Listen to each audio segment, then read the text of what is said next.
بسم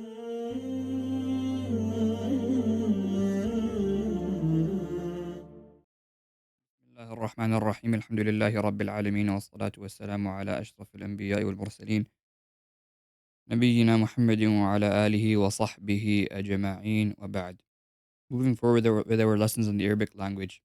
And we've covered in the qawl chart, we've covered the mufrad ism fi'al harf, and from the murakkab we covered the phrases, the jar majrur, the mudaf, mudaf ilayhi, mawsuf sifa.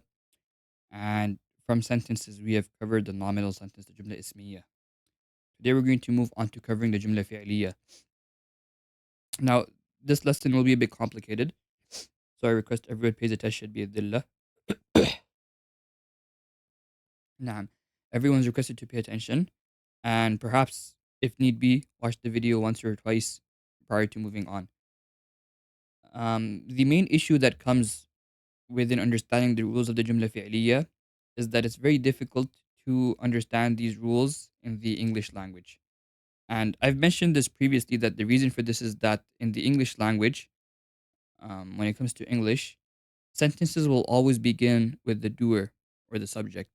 So if you have any verb, for instance, let's assume you have like Zaid sat. So sitting is a verb. The doer will always come first. But in Arabic, this is not the case. In Arabic, this is not the case. Rather, a sentence can begin with an ism and it can also begin with a fi'l. And we explained this in the Musnad Ilay in the Musnad chart that in a Jumla Ismiya, the Musnad Ilay, the subject of the sentence is the Mubtada. And the Musnad, the information is the Khabar. And Mubtada comes first, the Musnad Ilay, the subject comes first in Jumla Ismiya. Zaydun, he's being talked about. Tawilun, the Khabar comes second, the information comes second. Whereas in a Jumla Fi'liya, it's the opposite. In the Jumla Fi'liya, the Musnad Ilay, who's being talked about is the doer. It's the doer of the action. But the Musnad Ilay, the Fa'il, which is the doer of the action, in a Jumla Fi'liya will come second. The doer of an action in Jumla Fi'liya cannot come first. And the Musnad, the information, which is the actual action itself, the verb, that will come first in a Jumla Fi'liya. So you'd say Jalasa Zaydun. Now when you translate this, Jalasa Zaydun will translate to Zayd sat. So notice how in English, Jalasa Zaydun, the translation shifts over to Zayd sat and you ended up bringing the ism first. But in Arabic, it's the fi'l, it's the verb that's coming first, and then it's the ism that's coming second. Jalasa is the fi'l, that's the action, the verb, and Zaydun would be considered the fa'il, the doer. Now, before moving on, because the lesson is quite complicated as I mentioned, we're going to mention 3 rules about the Jumla Fi'liya. But prior to actually moving on to these 3 rules, we'll cover a brief discussion on why it's difficult to understand this in English. And we'll give you a cheat code that will help you in understanding these 3 rules prior to actually moving on. So, number 1, why is this difficult to understand in English? The first reason I've already mentioned to you that in English, if you have a verb and a doer, the sentence will always begin with the doer. So you'd say, for instance, Zaid sat. You wouldn't say sat Zaid. You would not say sat Zaid in English because the nature of the English language is that the subject needs to come first. We told you previously that in English, the meaning is given by the position. Position means the placement of um, the word. So the subject in English will always come first. That's not the case in Arabic. The second issue in the English language is that the word sat, for instance, let's assume you have one doer, Zaid sat. You're still referring to them using the verb sat. If you have 2 doers, for instance, Zaid, if you were to say Zaid and Hamid sat, you would still say sat. Sat doesn't change. And you wouldn't add on a pronoun. For instance, you wouldn't say Zaid, he sat, and you wouldn't say Zaid and Hamid, they sat, generally speaking. So the issue in English is number 1, the doer can come first, so the subject needs to come first. That's not the case in Arabic. It's actually the opposite in Arabic. And number 2, that the verb doesn't change. You would still say sat if it's one person. You would still say sat. You would still say sat if it's 2 people. If it's females, Amina and Zainab sat. If it's multiple females, a single female, multiple males, a single male, you would still say sat. Zaid sat. Zaid and Hamid sat. All the men sat. Right? Fatima sat. Fatima and Amina sat. All the women sat. Notice how sat remains the same. That's not the case in the Arabic language. This is one reason where students have difficulty, due to which students have difficulty in understanding the rules that are about to come in Arabic, in the English language, on account of the fact that number one, the subject in English will always come first, the doer of the action, and number two, the verb won't change. Now, obviously, you can say Zaid, comma, he sat. You can say Zaid and Hamid, comma, they sat. But even then, even if you say this, number one, it's a bit awkward. You wouldn't always use this in English. You wouldn't actually pull out the pronoun. And beyond that, the subject they and he is still coming before the verb sat. Okay. The second thing you have to keep in mind is that we've mentioned this previously that in Arabic, depending on who the pronoun is referring to, how many people are being referenced, the verb will change. If you're talking about one person, it's jalasa.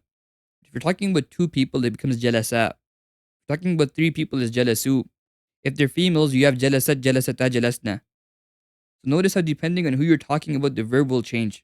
This is extremely important to keep in mind when it comes to the Arabic language.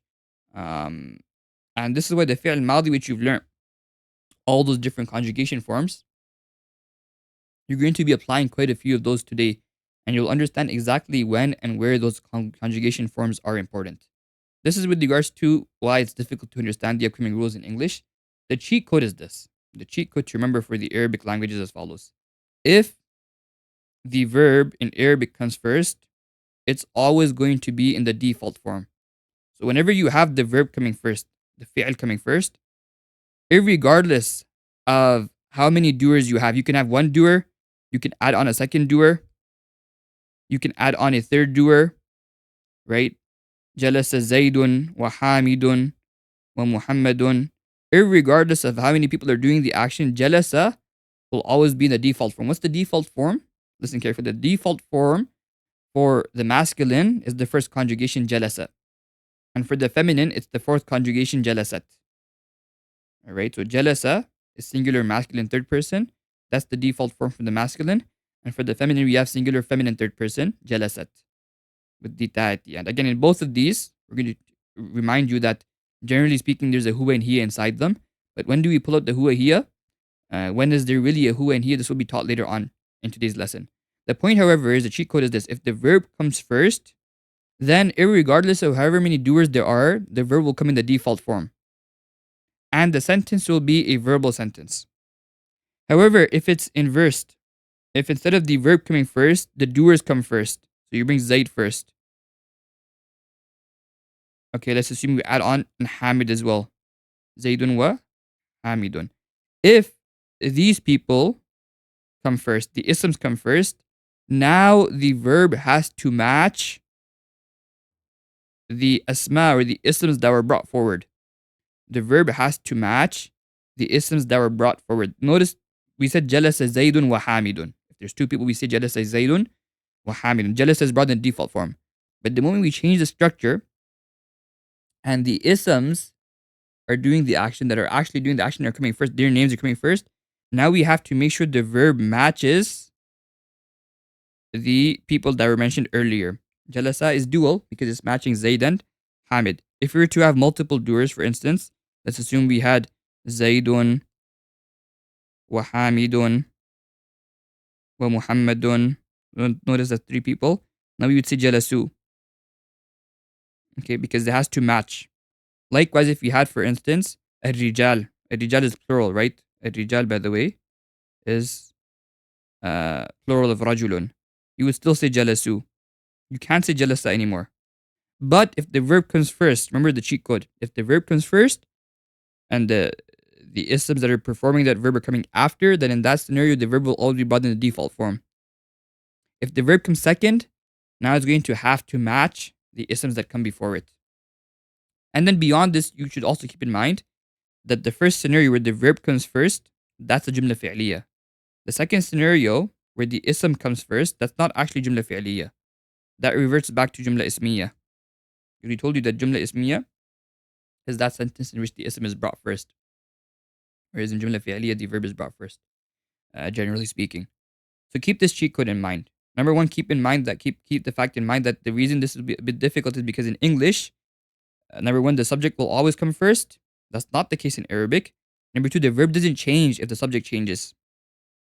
And number two, keep in mind as well that, and this is the cheat code you have to remember, that if the verb comes first in Arabic, now we're talking about Arabic, now if the verb comes first, it'll be brought in the default form. If the verb comes later, it needs to match the isms that are brought ahead. Now we'll move on, bi'idhnillah, to actually understand these rules. Rule number one, every fi'l must have a fa'il. What is a fa'il? A fa'il is a role. A fa'il is a role that falls under the raf position. Fa'il is a role that falls under the raf position, and it basically means the doer. The doer of the action is referred to as the fa'il. Every fi'il, every verb needs to have a doer, a fa'il, and the fa'il is a role that falls under the rafa base position, and because it falls under the rafa base position, the reflection of this fa'il will be through a dhamma or dhammatain. Alright? Jalasa Zaydun. Zayd sat. Jalasa is a verb, it means to sit. Zaydun over here is our fa'il. Jalasa is our fi'il, and Zaydun is our fa'il. You'll notice that Zaydun, the fa'il, is in the position of rafa, because it's a role that falls in the position of rafa, and rafa is normally reflected by a dhamma or dhammatain. Jalasa Zaydun. Jalasa rajulu. Alright, Jalasat Aminatu. Jalasat Fatimatu. So rule number one, every verb must have a fa'il, a doer. Okay. Rule number two, the fa'il cannot come before the fi'il. This is extremely important. The fa'il, the doer, is not allowed to come before the fi'il. Therefore, if you say jalasa, this is our fi'il. And then you bring the doer, hamidun wa zaydun, this is fine. This is a fi'il and a fa'il. You're allowed to mark Hamid and Zayd and Ahmad and Fulan and Allan as the fa'il if it's coming after the fi'il. Because we said that the rule is the fa'il cannot come before the fi'il, it needs to come after the fi'il. So Jalasa Hamidun wa Zayd, Hamid and Zayd is coming after the fi'il. That's not an issue. Likewise, Jalasat Aminatu, Jalasat Fatimatu. However, Hamid and Zayd, whatever you're marking as fa'il, cannot come before the fi'il. So if you bring Hamidun wa Zaydun before the fi'il, now this can be a valid sentence. We'll teach you how to make this a valid structure. But you're not allowed to mark Hamid and Zayd as fa'il. Why? Because rule number two is that the fa'il, the doer, cannot, whatever you're marking as the fa'il, grammatically cannot come before the fi'il. And again, this is where English and Arabic differ. If you say Zayd sat, in English you say Zayd is the subject of the sentence. That's the doer. But in Arabic, you can't mark Zayd as the fa'il. Because we told you in Arabic, if you were to say, for instance, Zaydun jalasa. If you bring Zayd first and then jalasa, you cannot no longer say that Zayd is the fa'il because of rule number two, that the fa'il cannot come before the fi'il. Now the question becomes, if you have a structure where you have Hamid and Zayd coming before a fi'il, does that mean the structure is invalid? We say no, it's valid. You can make it valid. There's a method of making this valid, but it's no longer going to be a jumla fi'liya. Rather, the first ism that comes, you're going to mark that as the mubtada. You will mark that as the mubtada. Why are you marking it as the mubtada? The reason you're marking it as the mubtada is because we told you that if a certain sentence begins with an ism, then that will be a jumla ismiya. Okay? Over here, when you bring Hamid and Zayd, which initially was coming after the fi'il, when you bring them before the fi'il, when you bring Hamid and Zayd before the fi'il, now what ends up happening is you can no longer mark Hamid and Zayd as the fa'il. Because the rule is that the fa'il cannot come before the fi'il. Therefore, Hamid and Zayd, if they can't be the fa'il, we're going to mark them as a mubtada. I taught you before, keep this in mind, this will help you, that the rule of the khabar is that the khabar needs to match the mubtada in amount and gender. Rule 2 of the mubtada and khabar is that the khabar needs to match the mubtada in terms of amount and gender. Over here, if Hamid and Zayd is becoming the mubtada, and then we have a fi'il coming after it, jalasa. Jalasa obviously needs to have a fa'il. Remember we said previously that every fi'il needs to have a fa'il, it needs to have a doer. Now you can't mark Hamid and Zayd, which came earlier on, as the fa'il because of rule number 2, that the fa'il cannot come before the fi'il. So for this reason, you have to pull out a pronoun inside jalasa. And this is where your fi'il madi, the table you learned, comes into use. You have to pull out a pronoun from jalasa. But if you remember rule number 2 of khabar, rule number 2 of khabar is that the khabar needs to match the mubtada in terms of amount and gender. So when you're pulling out the pronoun from jalasa, keep in mind that that pronoun, it needs to be in line with the khabar. The pronoun needs to be in line with the khabar. So therefore, in this scenario, if you say Zaydun wa Hamidun jalasa, if you say Zaydun wa Hamidun jalasa, this would be wrong. Why? Because jalasa has a hidden huwa inside it. If you say there's a hidden huwa inside jalasa, you're making a mistake. What's the mistake you're making? Over here, we're going to say that Hamid and Zayd is my mubtada. Jalasa with its file becomes the khabar. But the rule of the mubtada and the khabar is that the two have to match. The khabar needs to follow the mubtada in terms of gender and amount. Over here, jalasa is singular, huwa is singular masculine, Hamidun and Zayd is dual. So now you run into an issue because they're not matching. Right? We have to somehow make sure they match. So how do we make sure they match? We say Hamidun wa Zayd is our mubtada. And then when we bring the khabar, which is the fi'l plus the file, we're going to bring the verb form which is in line with the mubtada. What's the verb form that's in line with the mubtada? The dual verb form, because Hamid and Zayd are two people. So you'd say Hamidun wa Zaydun jalasa. You would not say jalasa. You would say Hamidun wa Zaydun jalasa. If it's three people, Hamidun wa Zaydun wa Muhammadun, now you would say jalasu.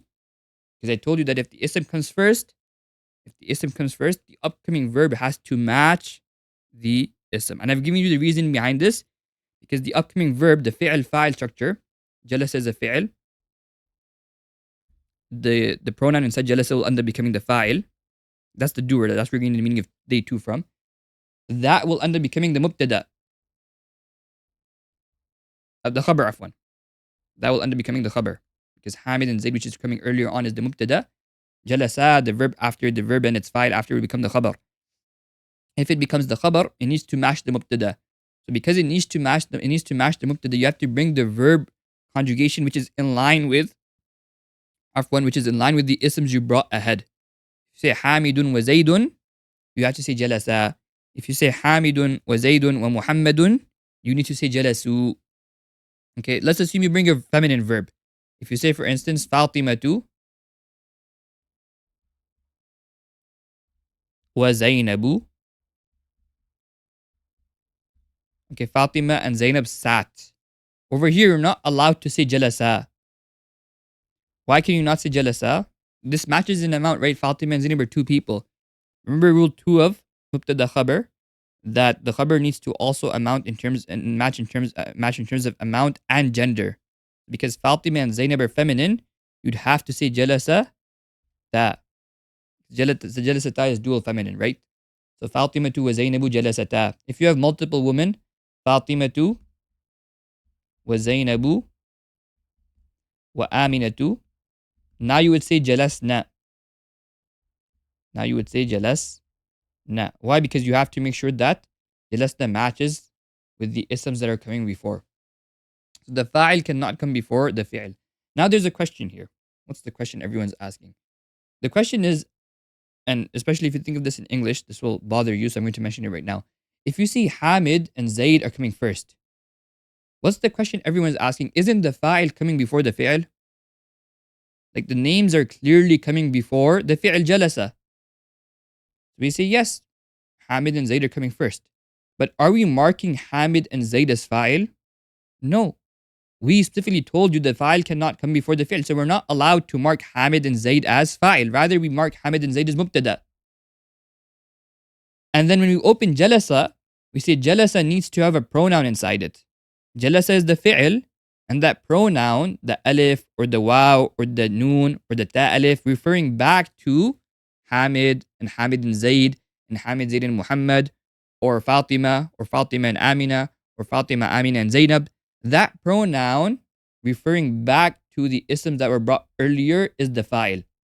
So notice the alif, the fa'il, is still coming after the fi'il. Yes, it's referring back to the earlier isms.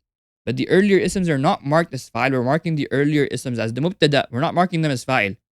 When we say the fa'il cannot come before the fi'il, don't think this means that you can't have isms coming before the fi'il. Don't think this means that you can't say Hamid before Jalasa. You can say Hamid before Jalasa, but you can no longer mark Hamid as the fa'il. Because the rule is that the fa'il, whatever you're marking as the fa'il, can't come before the fi'il. When you say Hamidun wa Zaydun jalasa, you can't say Hamid and Zayd are fa'il. You have to say the sentence begins with an ism, therefore they're mubtada. Jalasa, however, has an alif, and that alif is becoming the fa'il. Alright. Now, recap up until this point. Once again, the cheat code. If the fi'il comes first, bring it in the default form. Meaning you're not going to change. If the fi'il comes first, you're not going to change jalasa into jalasa. Look in the first scenario we have over here. Jalasa, Hamidun wa Zaydun. I did not say jalasa over here. I did not say jalasa. We're going to explain this why we're not allowed to say this in the upcoming rule. I did not say jalasa because I said that if the fi'il comes first, you bring it in the default form.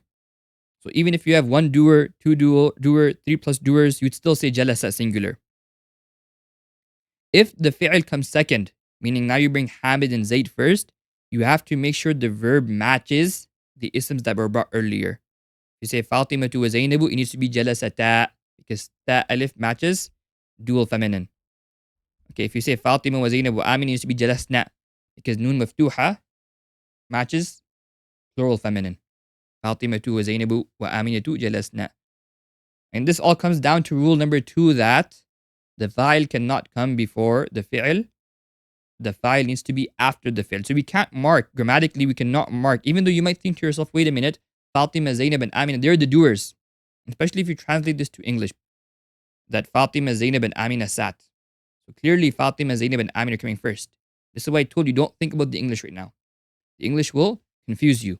Because in English, you have to bring the subject first. You don't even have the chance or the opportunity or it's not allowed. You're not allowed to bring the subject later.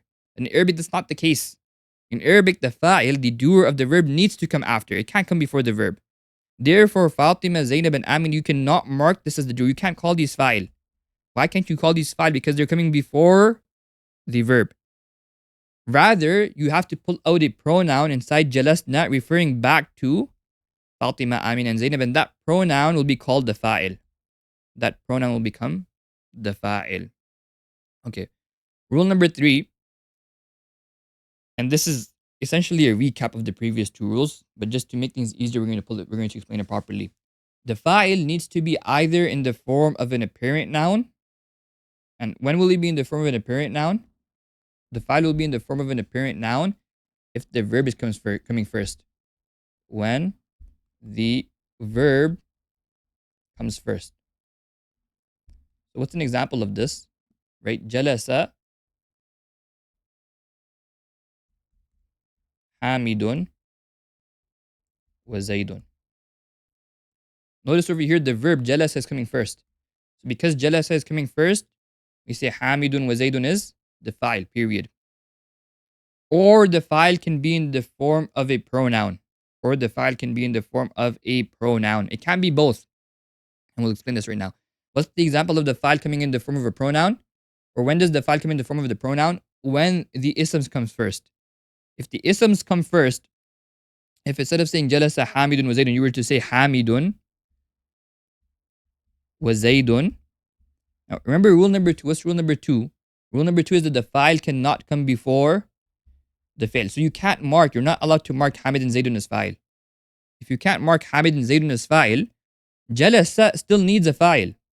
Because rule number 1 is that every fi'il needs a fa'il. When I bring the isms earlier, I can no longer mark Hamid and Zayd as the fa'il. Because rule number 2 dictates that the fa'il needs to come after the fi'il. So now I have to bring the fa'il in the form of a pronoun, as an alif, referring back to the pronoun which matches the isms that were brought earlier. So now I say Hamidun wa Zaydun jalasa. I bring the dual masculine because Hamid and Zayd are 2 people. Okay. Notice over here, if the verb is brought first, like in our previous example, jalasa, Hamidun wa Zayd, the verb will be brought, we have the fa'il in the form of an apparent noun. If the verb is brought second, meaning the isms are brought first, now the fa'il will be in the form of a pronoun, and that pronoun will refer back to those isms. And therefore, it has to match those isms. Okay, Hamidun wa Zaydun jalasa. Hamid and Zayd sat. This is the rule. Again, remember the cheat code. And I will actually build on this, inshallah. We're going to help you apply this to a number of examples. Before we move on, just keep one thing in mind. When we say the file needs to be either in the form of an apparent noun or a pronoun, what's important to keep in mind is that the file cannot be in the form of both an apparent noun and a pronoun. When does this happen? This happens if, for instance, someone was to bring the verb first. You bring the verb first, and then you have an apparent noun, Zaydun and Hamid becoming file. Remember we said that because over here Zayd and Hamid will become file because if the apparent noun is coming after the verb, you can directly make it file. But then along with that, someone adds on an alif. They say Jalasa, Zaydun, wa Hamid. Again, remember Jalasa is for dual masculine. So you say Jalasa, you already have an alif. So that alif is becoming our file. But then you also add on Zaydun wa Hamidun. You say that's also the file. Now you have an issue. You're breaking rule 3 because rule 3 is that the file needs to be either in the form of an apparent noun, either is Jalasa, Hamidun wa Zaydun, or in the form of a pronoun, Hamidun wa Zaydun Jalasa. You can't mix the two. You cannot say Jalasa, Zaydun wa Hamidun because the file can't be. You can't have two files for a verb. The file needs to be one. It can't be a pronoun and an apparent noun. So this would be incorrect. This form over here, Jalasa, Zaydun wa Hamidun would be incorrect. Why? Because either you're going to mark the alif as the file or Zayd and Hamid as the file. If the apparent noun, Zayd and Hamid, is coming after the fi'l, then like I said, like I taught you, the verb will always be in the default form. You cannot say Jalasa, Zaydun wa Hamid. You would say Jalasa, Hamidun wa Zayd, or Jalasa, Zaydun wa Hamidun wa Muhammadun. Naam. Multiple people. You will still keep Jalasa in the singular form. You'd say Jalasa, for instance. Jalasa, Zaydun wa Hamidun wa Muhammadun. Notice that you have multiple people over here. But you can't say, you're not allowed to say Jalasu, Zaydun wa Hamidun wa Muhammad. Why? Because the file must be either in the form of an apparent noun or a pronoun. It can't be in the form of both. You can't say Jalasu, Zayd wa Hamid wa Muhammad. All right. Now, we're going to recover or recap the cheat code. If in the form of an apparent noun, if the file is in the form of an, when does the file come in the form of an apparent noun? When the isms are coming after the fi'l. The isms are coming after the fi'l, then you're going to bring the fi'l, jalasa, in the default form. What is the default form? I told you for the masculine, it's the first conjugation, jalasa. And for the feminine, it's the fourth conjugation, jalasat. So if you had, for instance, feminine names over here, like Fatima and Amin, you would say jalasat, Fatimatu, wa Aminatu. Jalasat Fatimatu wa Aminatu. Notice you're bringing the default form. This is when the file is in the form of an apparent noun. How do you determine that the file is in the form of an apparent noun? If the names are coming after the fi'l, then the fi'l will also always be brought in the default form. That's simple. Now, I want to ask you a question. We told you before that jalasa and jalasat can have a hidden huwa and hidden hiya. Remember we taught you this, that the doer in jalasa and jalasat will be a hidden huwa and hidden hiya. Over here in this sentence in front of you, jalasa Zaydun wa Hamidun wa Muhammadun. Does jalasa have a hidden huwa? And in the other sentence, jalasat Fatimatu wa Aminatu. Does jalasat have a hidden hiya? In these structures. If you were to say that in these two sentences, jalasa Zaydun wa Hamidun Muhammadun and jalasat Fatimatu wa Aminatu, that there's hidden pronouns inside jalasa and inside jalasa, that would be incorrect. This would be incorrect. Why is this incorrect? Because I told you rule number 3 is what? The file must be either in the form of an apparent noun or a pronoun. It can't be both. So if you're saying there's a hidden huwa inside jalasa, you're saying that's the file. And then you move on and you say Zaydun wa Hamidun wa Muhammadun is also the file. That's incorrect. It can't be the file. If you say jalasat has a hidden hiya inside it, that's the file. But then you move on and you say Fatimatu wa Aminatu, you cannot make that the file. You're not allowed to make that the file. Why can't you make that the file? You can't make that the file because of the fact that the file needs to be either in the form of the pronoun or is an apparent noun. Over here, because Amina and Fatima is coming after our verb, we can just make this the file and we don't have to pull out a hidden huwa inside jalasat.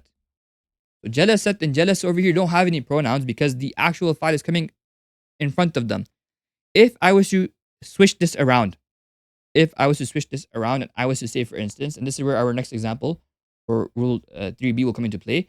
If I was to bring Fatima first, Fatima 2, for instance, jalasat. Fatima 2, jalasat. Now over here, remember rule number 2. What's rule number 2? That the file cannot come before the fi'l. So I cannot mark Fatima as the file. Even though in English, when you translate this, you say Fatima sat. But like I told you, English is different, Arabic is different. You need to separate these two rules. Don't think of this as an English sentence. If you think of it as an English sentence, you'll be confused because in English you think to yourself, wait a minute, Fatima is coming first. Fatima tu jalasat. Fatima sat. So I can say Fatima is the file. The answer is no because of rule number 2 that the file cannot come before the fi'l. Okay, if the file can't come before the fi'l, you can't mark Fatima as the file. Rule number 1 dictated or told us that every fi'l needs a file. So therefore, jalasat, on account of being a fi'l, if Fatima is not the file because it's coming first, it still needs a file. So where is the file of jalasat? This is where we tell you pull out a hidden here. That hidden here, which means she is referring back to Fatima. So that hidden here is actually the file referring back to Fatima.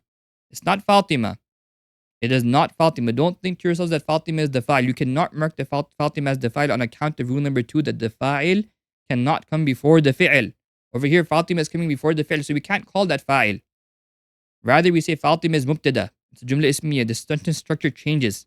Fatima is a mubtada, it's jumla ismiya because it begins with an ism. And then after making Fatima our mubtada, we're going to say that jalasat is the fi'l. And the hidden here referring back to Fatima is the file. And that fi'l file structure will become the khabar of Fatima, which is the hidden mubtada. And like I mentioned in English, this is difficult to understand. If I was to give an easy translation, even though in English we wouldn't say this normally, but to make it a bit easier, we can translate this as Fatima, comma, she sat. Fatima, comma, she sat. Okay, so there's a hidden here inside jalasat, which is the she. And this brings us to the second part of rule 3, that if the file is in the form of a pronoun. Again, when does this happen? When will the file come in the form of a pronoun? The file will come in the form of a pronoun when the verb is brought after the isms. So just to understand this, if I was to say jalasa hamidun, for instance, over here the file can't be in the form of a pronoun. Why? Because jalasa is coming first. So I say jalasa is my fi'l, and the file is in the form of an apparent noun, hamid. But if I was to inverse this, when do I inverse this? When I say, for instance, hamidun jalasa. If I say hamidun jalasa, now because the verb is coming second, the ism is coming first. Rule number 2 is that the fa'il cannot come before the fi'l. So I can't mark hamid as the fa'il. It's coming before the fi'l. This would be incorrect. Rather, I have to say hamid is mubtada and jalasa will have a hidden fa'il. Jalasa will have a hidden fa'il, a hidden huwa, referring back to hamid. Alright? So if the file is in the form of a pronoun, when will the file be in the form of a pronoun? When the verb is brought after the ism. Jalasa is being brought after hamid. Jalasa is being brought after Zayd and Hamid. In this scenario, the fa'il will be in the form of a pronoun. What's the rule over here? The verb jalasa, jalasa, jalasu, it needs to match whatever it's referring back to. So if it's singular masculine, you bring the singular masculine form, jalasa, with a hidden huwa. If it's dual masculine, you're going to bring jalasa. If it's plural masculine, you bring jalasu. If it's singular feminine, you bring jalasat with a hidden here, referring back to, for instance, Fatima. Fatima to jalasat. If it's dual feminine, you bring Fatima to jalasat with a hidden here inside jalasat, referring back to Fatima. If it's dual feminine, you say Fatima to wa Amina to jalasata. Notice how they're matching. If it's plural feminine, you say Fatima to wa Amina to wa Zainabu jalasna. Notice how they are matching. Okay, so to understand this again, we have to ensure that when the file is in the form of a pronoun, and when does this happen? It happens when you bring the verb after the ism. Now you have to make sure that verb matches whatever ism you brought ahead. If it's a single ism, if it's a single person, it needs to be masculine singular. If it's two people, it needs to be dual. If it's three people, it needs to be plural masculine. If it's three females, it needs to be plural feminine. It needs to match. So for instance, if I was to say Zaydun wa Hamid, notice over here I brought the isms first. Because I brought the isms first, I can no longer call Zayd and Hamid the file. Why can't I call this the file? Rule number 2. The file can't come before the file. Over here, Zayd and Hamid is coming before Jalasa. Therefore, I cannot call Zayd and Hamid the file. Now, if I was to just say Zayd and Hamid and Jalasa, we have an issue. The issue is every fi'l needs a file. We said we can't mark Zayd and Hamid as the file. So where's the file of Jalasa? We say, all right, because Zayd and Hamid is coming earlier, we can't mark that as file. We're going to make sure Jalasa matches Zayd and Hamid. We're going to give it a pronoun. And that pronoun will be the file. Jalasa is our fi'l. This pronoun is the file. It's referring back to Zayd and Hamid. If you bring the wrong pronoun, if you say Zaydun wa Hamidun jalasu, it's incorrect. If you bring a feminine pronoun, Zaydun wa Hamidun jalasata, it's incorrect. Because now the fi'l file needs to match. It has to match the upcoming isms. And that's why we say Zaydun wa Hamidun jalasa is incorrect. Because jalasa is singular masculine. Jalasa is singular masculine. It needs to match the isms that were brought forward. So to recap this, remember the cheat code. Cheat code is what? If the fi'l comes first, is brought in the default form, irregardless of however many doers there are. What's the default form? For masculine, it's the first conjugation, jalasa. For feminine, it's the fourth conjugation, jalasat. If the fi'l is brought second, is brought after the ism, now is going to have to match those earlier isms. This is the cheat code. After we've explained this cheat code to you, now we explain the rules. What are the rules? Number 1, every fi'l needs to have a fa'il. And the reason we mention this rule first is whenever you have a fi'l in front of you, this will help you a bit, bi'idhnillah. The way you understand this, whenever you have a text in front of you, every time you see a fi'l, you see jalasa, you see daraba, you see nasara, you see nasaha, you see fataha. These are all verbs you've learned, right? Whenever you see these verbs, start looking for the doer. Start looking for the doer. If you see an ism after it in rafa, that's the doer. Okay? Every fi'l needs a fa'il. So if I have, for instance, jalasa in front of me,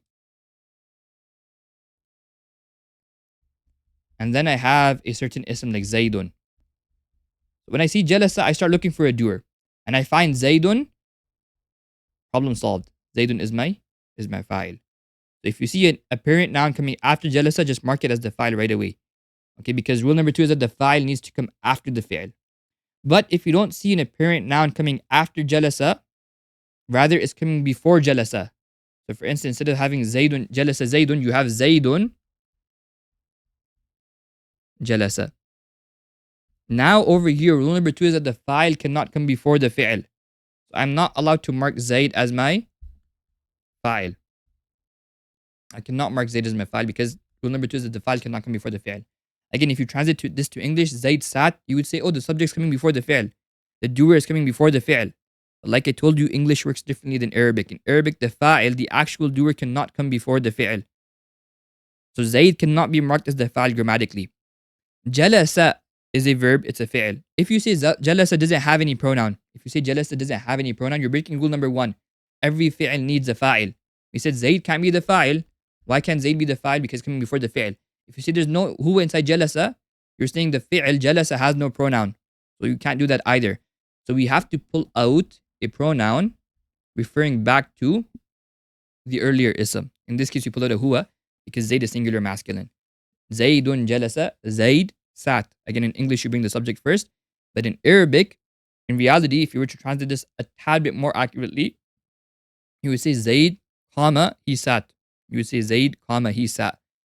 Zaydun, jalasa. There's a hidden huwa inside jalasa referring back to Zayd.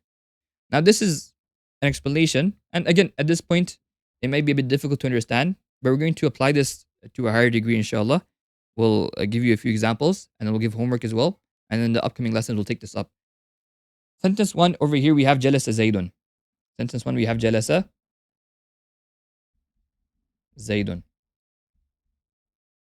Now, remember I told you, whenever you have a fi'l in front of you, jalasa is a verb. Start looking for the file. If you have an ism coming after it, clear ism, just mark it as the file. Done. Jalasa is fi'l. Jalasa is our fi'l. And Zaydun is our file. It's very simple and very easy. Okay, if the ism is coming after. Rule number one, every fi'l needs a file. So over here, Zayd is the file is being fulfilled. Rule number two, the file needs to come after the fi'l. Over here, Jalasa is our fi'l. Zayd is coming after the fi'l, therefore the file is coming after the fi'l. And rule number three, this is important, that the file is either in the form of an apparent noun or a pronoun. When I say jalasa Zaydun, when I say jalasa Zaydun, over here, who is the file? The file is Zayd. If someone comes along and says there's a hidden huwa in this scenario, inside jalasa, that's incorrect. Because rule number three is that the file is either in the form of a pronoun or an apparent noun. Over here, we already have Zayd. We already have Zayd in the form of an apparent noun. So we can't pull out a hidden huwa inside jalasa. That'd be incorrect. We cannot pull out a hidden huwa inside jalasa. When do we have to pull out a hidden huwa? We have to pull out a hidden huwa in the second scenario. What's the second scenario? The sentence is Zaydun jalasa. Zaydun jalasa.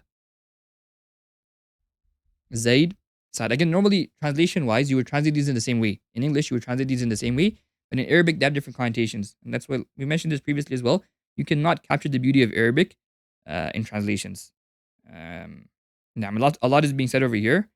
So because you can't copy the beauty of Arabic or understand the beauty of Arabic in these translations, this is why we teach you the grammar itself. So you understand the grammar. And then once you've understood the grammar, later on, we'll teach you the tafsir benefits regarding this. There's a lot of benefits hidden behind these different structures. If you have Zaydun jalasa, over here, let's take a look at the sentence. Every fi'l needs a file. So you have jalasa, we start looking for a file, but we don't find any word after jalasa. We don't find Zayd after jalasa. We don't find any word that can become the file after jalasa. We say, all right, there's no verb coming after, there's no word after coming after jalasa. What can possibly be the file? We start looking around. We say, oh, there's a Zayd before jalasa. So we say, can we make Zayd? Because technically the meaning is what Zayd sat. The meaning is Zayd sat.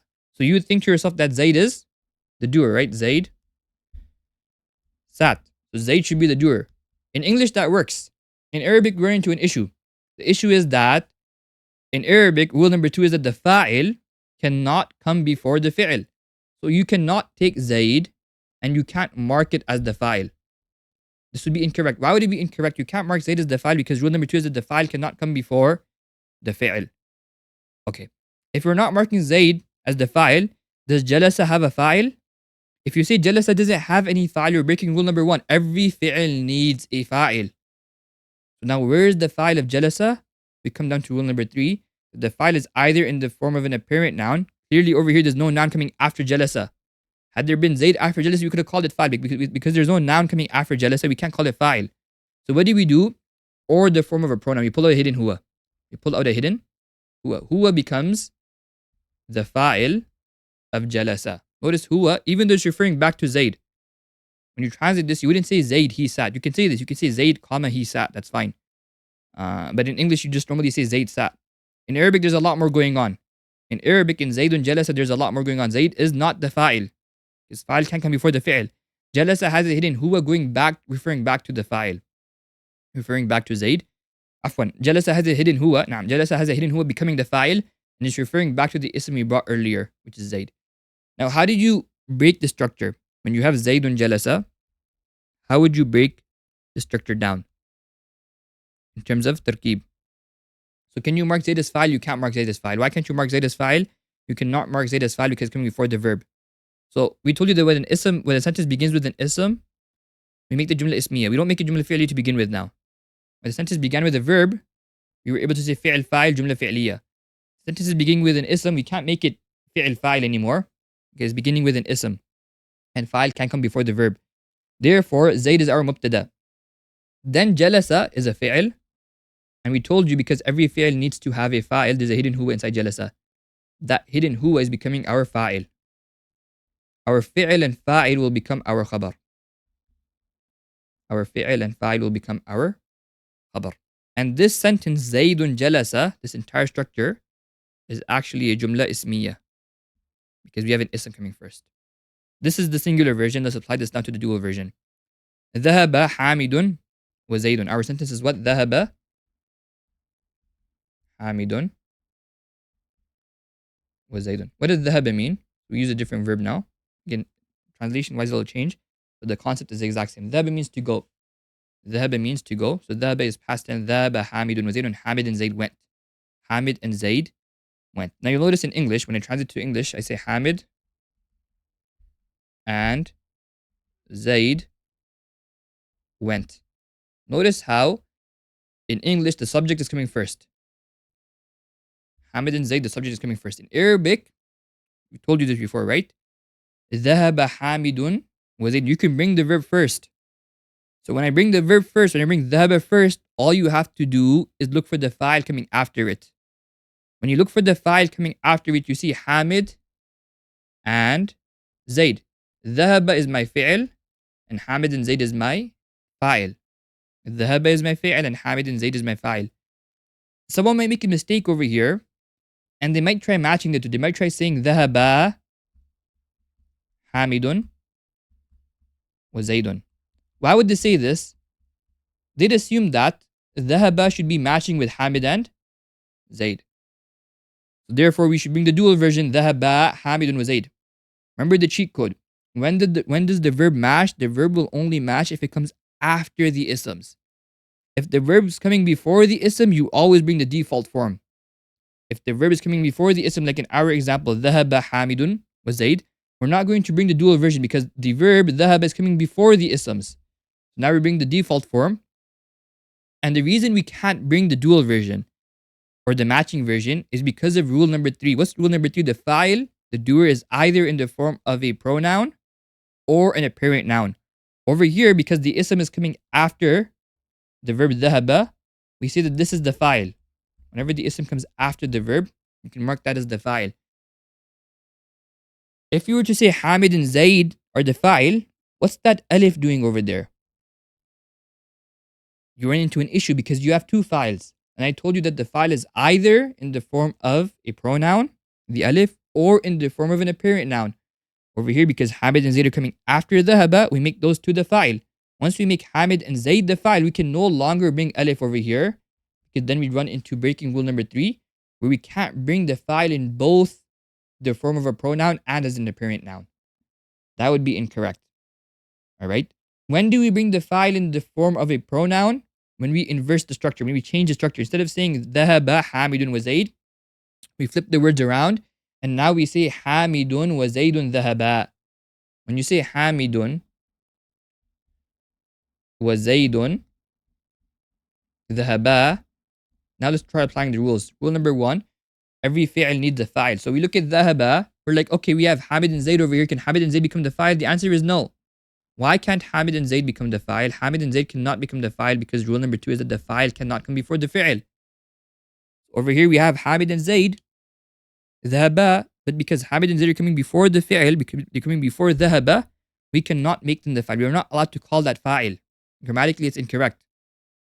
Then we say, okay, Hamid and Zaid are not file. But rule number 1 is that every fi'l needs a file. So where's the file? We say, when you bring ذهب, bring it with a pronoun. That pronoun, that alif at the end, is referring back to Hamid and Zaid. And because it's referring back to Hamid and Zaid, is brought dual masculine. That's the file. ذهب is our fi'l. The file is our alif at the end. Alright? Once you bring that as the file, once you bring ذهب, that alif at the end, as the file, we're going to say these two structures. Fi'l file becomes the khabar. What is it the khabar of? It's the khabar of the earlier isms. We have a mubtada khabar structure, and we have a jumla ismiya. Same exact rules. We just applied this to the dual version over here. Okay? Now let's apply this to, and again, you have to keep in mind, this is important, that when the fi'l comes after the isms, it needs to match. Why do I say it needs to match? If you say Hamidun wa Zaydun dhahabu, we would say that's incorrect.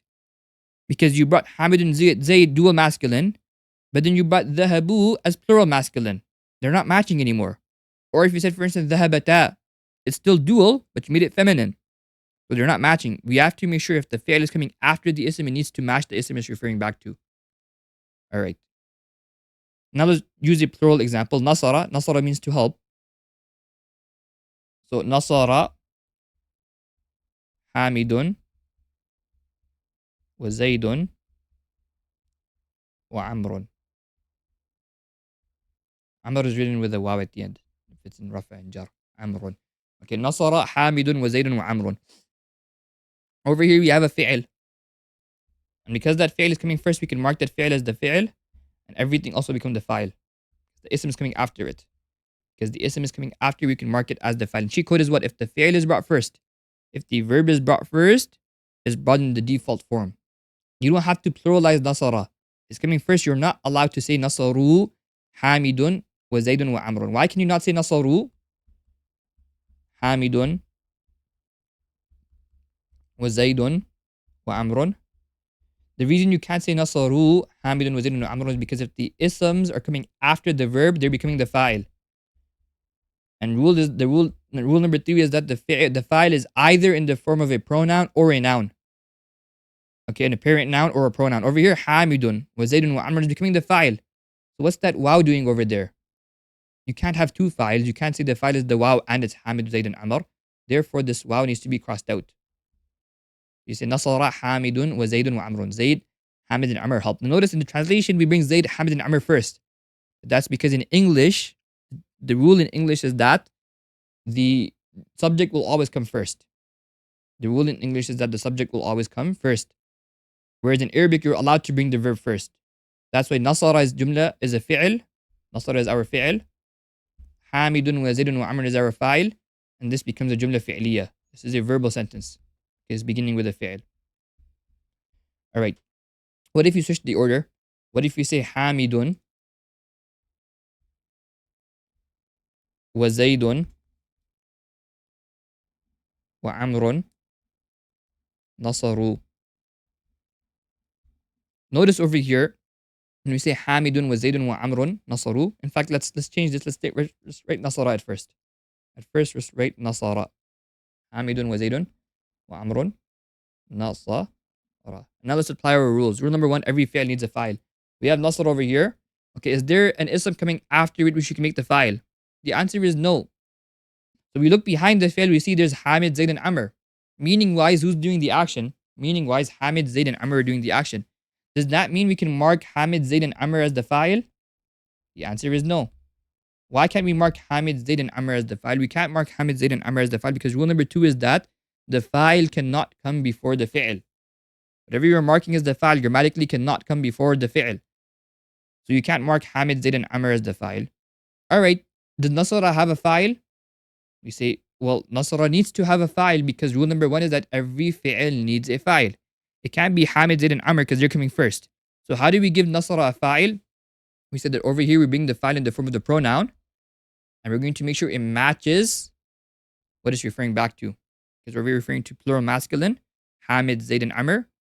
We say Nasaru to make sure Nasaru matches what it's referring back to. How do we break down the structure? We would say that Hamid, Zayd, and Amr is our mubtada. It's the ism that's coming first. And then Nasara is our fi'l. The waw is our fa'il. And the fa'il and the fi'l become the khabar. The fa'il and the fi'l become the khabar. Hamid, Zayd, and Amr helped. Notice in English you bring Hamid, Zayd, and Amr first regardless. But in Arabic, that's not the case. And I've mentioned this multiple times now so you don't get confused. Think of the Arabic. The rules have to apply to the Arabic. Each language has its own set of rules. And you have to make sure you apply the rules to the Arabic language. Okay, and these rules must be followed. In order to understand Arabic, the rules must be followed. If you're not following the rules the Arabs have set, you're not speaking Arabic even if you're using Arabic words. You would be speaking gibberish. Keep this in mind. The reason we mention grammatical rules to you is on account of the fact that the Arabs, through their statements, we've understood and extracted these rules. Once these rules are set, we have to follow these rules when speaking Arabic. Otherwise, the sentence is grammatically incorrect. Even if you think to yourself, well, if I say Hamidun wa Zaydun wa Amrun Nasara, the meaning is clear.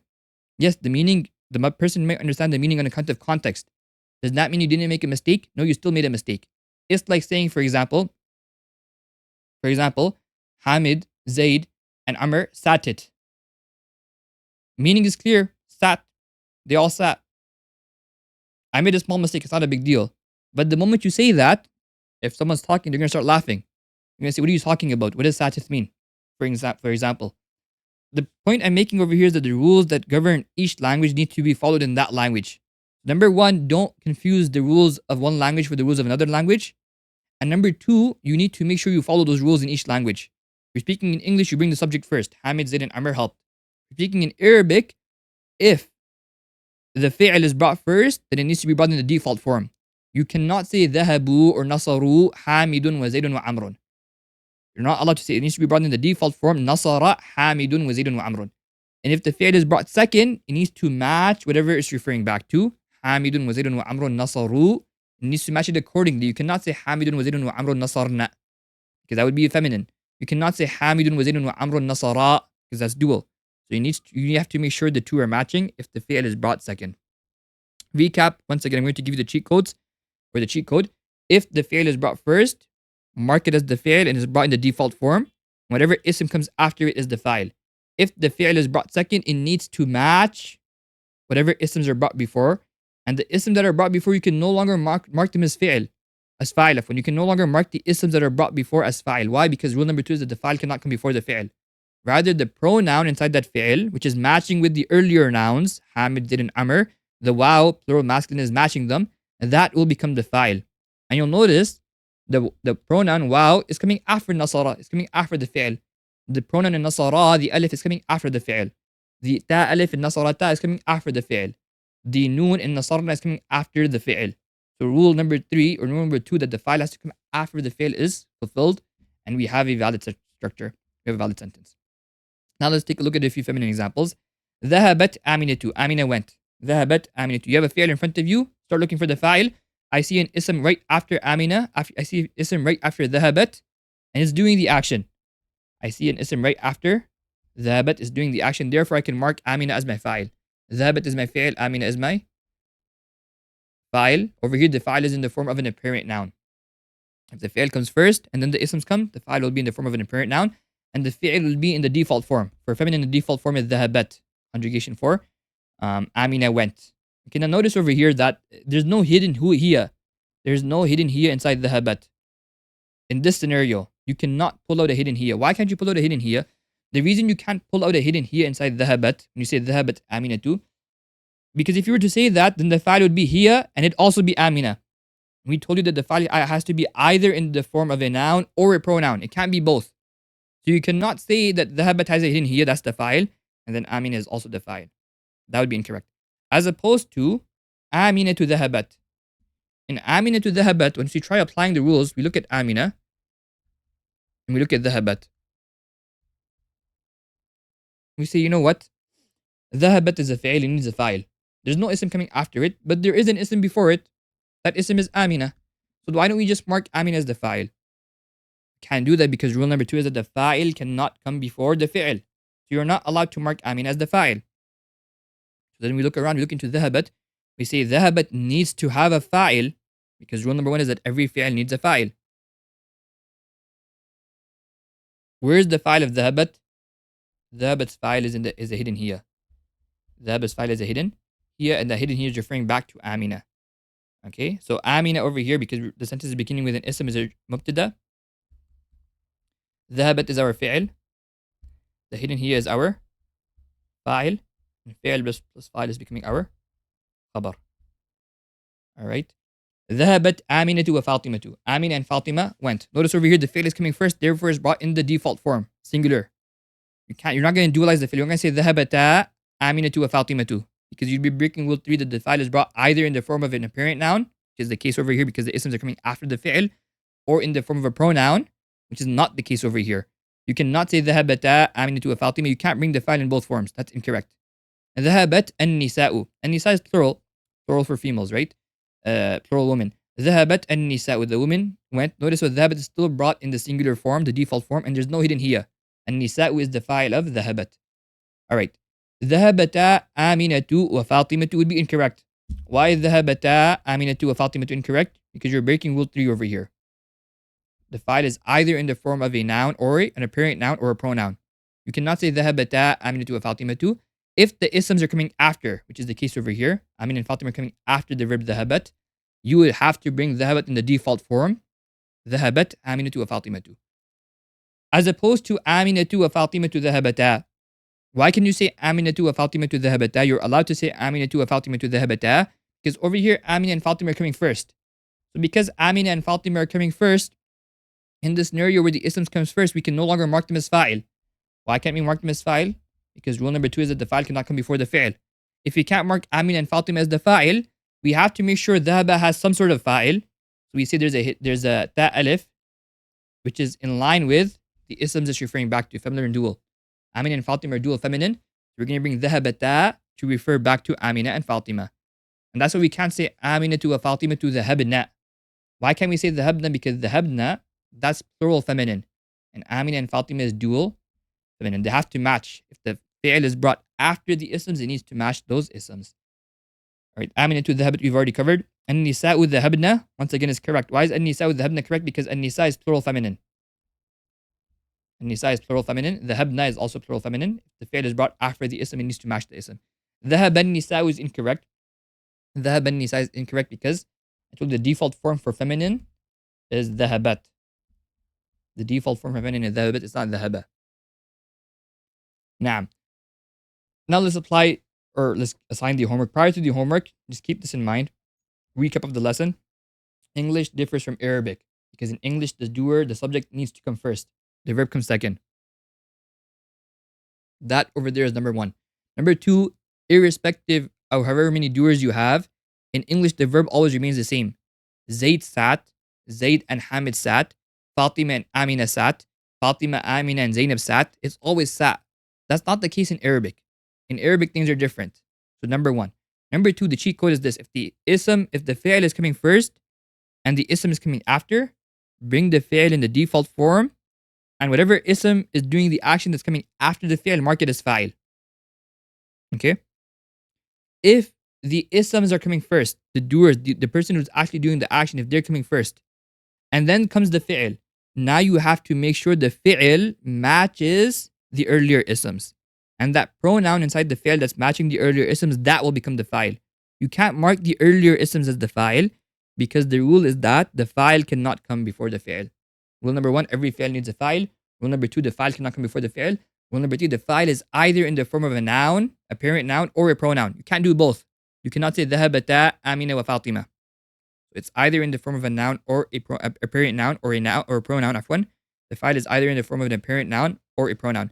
If it's in the form of an apparent noun, when will this happen? When the fi'l comes first, the ism comes second. If it's in the form of an apparent noun, the fi'l will always be brought in the default form. If it's in the form of a pronoun, when will this happen? When the isms comes first, when the isms come first, and the fi'l comes second. In this scenario, you have to make sure that the fa'il matches with the earlier nouns. And this would actually make a jumla ismiya. Because when you have an ism coming first, you'd mark that as the mubtada, and you mark the upcoming verb as the verb along with this fa'il as the khabar. This is a recap of all the rules. Now let's assign some homework. So Muhammad, Zaid, and Hamid left. Again, you have to translate correctly over here. Left is kharaja. Kharaja means to leave. Kharaja means to leave. Over here, I want the doer in the form of a noun. Make sure you pay attention to this. The crux of the homework is in the brackets. Muhammad, Zaid, and Hamid left. I want the doer in the form of a noun, not a pronoun. So make sure you apply this properly. Number 2, Muhammad and Zaid sat. Over here, I want the doer in the form of a pronoun, not an apparent noun. Amina and Fatima helped.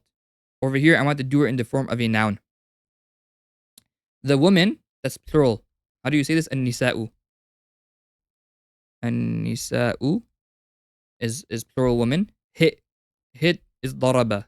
Daraba means to hit. I want the doer in the form of a pronoun. And finally, Zaid, Amin, and instead of Ridwan, changes to Amr. Or he continues to Muhammad. Zaid, Amin, and Muhammad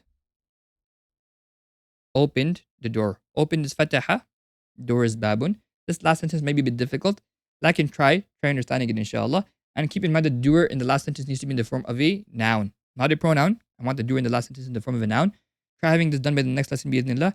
We'll take up these questions together, and then we'll apply this rule once again to get the hang of it. And after that, keep this in mind. If up until now the rule's complex, it's a bit difficult, it's alright. Just remember the cheat code and try applying it. And later on, bi'idhnillah, when we actually start practicing and reading books, this will be applied in every other lesson. Because every lesson will have a verb. So literally in every other lesson, you're going to be applying this rule and you'll get the hang of it. If it doesn't make if it doesn't make 100% sense as of yet, don't worry about it. It's fine. You're going to apply it. You're going to make mistakes. You're going to learn from those mistakes. And then afterwards, you're going to read these rules. You're going to find these rules being applied in multiple books. Every time you see it being applied, it's going to become stronger and stronger until the point where it becomes second nature and you won't even have to remember the rules. As of now, right now, you have to go through rule one, rule two, rule three. But a time will come where you don't even have to go through the rules and you'll actually know you'll already know exactly what's going on in that sentence. So make sure you apply this inshallah. And I will see you in the next class. Bi-idhnillah. Assalamu alaikum wa rahmatullahi wa barakatuh.